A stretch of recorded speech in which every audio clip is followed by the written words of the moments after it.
الصراط المستقيم اهدنا الصراط المستقيم صراط الذين أنعمت عليهم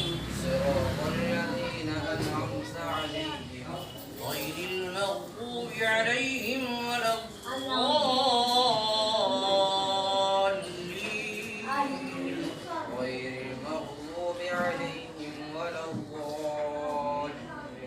السلام علیکم سامعین، 4 شعبان کی تاریخ شروع ہو چکی ہے، 7 مارچ ہے۔ خبر کا عنوان ہے دیوبند میں حافظ امان اللہ کی دستار بندی۔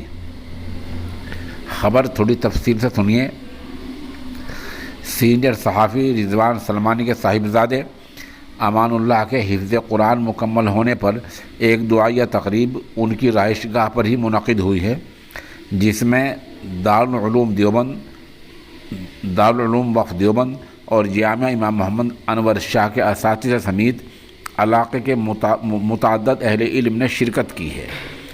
اس دوران امان اللہ کی دستار بندی دارالعلوم وقف کے شیخ الحدیث مولانا سید احمد خضر شاہ مسعودی، دارالعلوم دیوبند کے سابق شیخ القراء مولانا قاری ابوالحسن اعظمی، معروف عالم دین مولانا ندیم الواجدی، دارالعلوم وقف کے نائب محتمم مولانا شکیب قاسمی، جامعۃ الشیخ کے محتمم مولانا مزمل آسامی، مدرسہ اصغریہ کے محتمم سید عقیل حسین میاں، دارالعلوم وقف کے استاد مولانا نسیم اختر شاہ قیصر،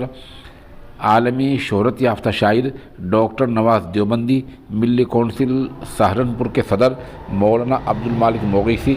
جامعہ طبیہ دیوبند کے سیکریٹری ڈاکٹر انور سعید، ایڈمنسٹریٹر ڈاکٹر اختر سعید کے ہاتھوں عمل میں آئی۔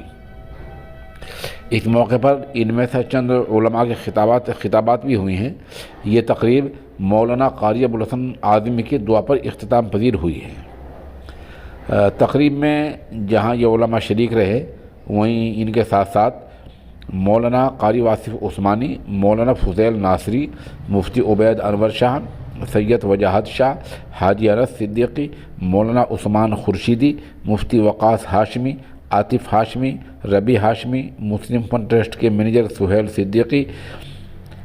سابق chairman Inam Qureshi, Maulana Saadan, doctor Shamim Deobandi, doctor S A Aziz, Syed Shakeel Mian, doctor Shabbir Karimi, Shahid Zubairi, Naseem Ansari advocate, master Mumtaz, Asad Jamal Faizi Siddiqui, Tauseef Ahmed, Hafiz Umar Elahi, Hafiz Rashid Qaiser, Haider Ali, Hafiz Qasim Palanpuri, Abdul Rahman Saif, Jamal Ansari سمیت صحافی اور دیگر دانشوران موجود رہے۔ موقع کی ایک ویڈیو اور چند تصاویر ہم پیش کر رہے ہیں۔